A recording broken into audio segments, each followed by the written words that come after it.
Men sizga aytadigan retseptni juda ham ko'p ishlatmang. Aks holda sochingiz juda ham ko'p va chiroyli bo'lib o'sib ketishi mumkin. Bu retsept barcha soch turlari uchun mos. Boshlash uchun bir dona piyozni istalgan shaklda to'g'rang. Piyoz soch uchun ajoyib vosita. Mikroblarga qarshi kurashadi, yallig'lanishni kamaytiradi va soch o'sishini tezlashtiradi. Endi 5 dona sarimsoqni tozalang, yuving va bo'laklarga bo'ling. Sarimsoq bosh terisida qon aylanishini yaxshilaydi, soch o'sishini tezlashtiradi va qazoqlardan himoya qiladi. Shuningdek, u soch to'kilishini kamaytiradi va soch ildizini mustahkamlaydi. Endi piyoz va sarimsoqni bitta idishga qo'shamiz va ustidan zaytun moyi quyamiz. So'ng bu idishni kastrulkaga solamiz. 15 daqiqa davomida past olovda isitib olamiz. Yaxshi natija olishimiz uchun bu vositani 3 marta qo'llaymiz. Agar sizga ham xuddi shunday vosita kerak bo'lsa, hozirroq Telegram kanalimizga o'ting. Biz o'zimiz tayyorlab qo'yganmiz. Buyurtma qilishingiz mumkin.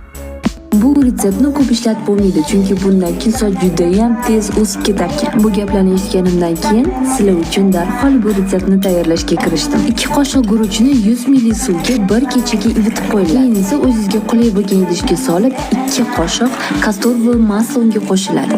Spreyni yaxshilab chayqatib, bosh yuvishdan 2 soat oldin sochning ildiz qismlariga qo'llaniladi. Oxirida boshni yaxshilab massaj qilinadi. Bu retsept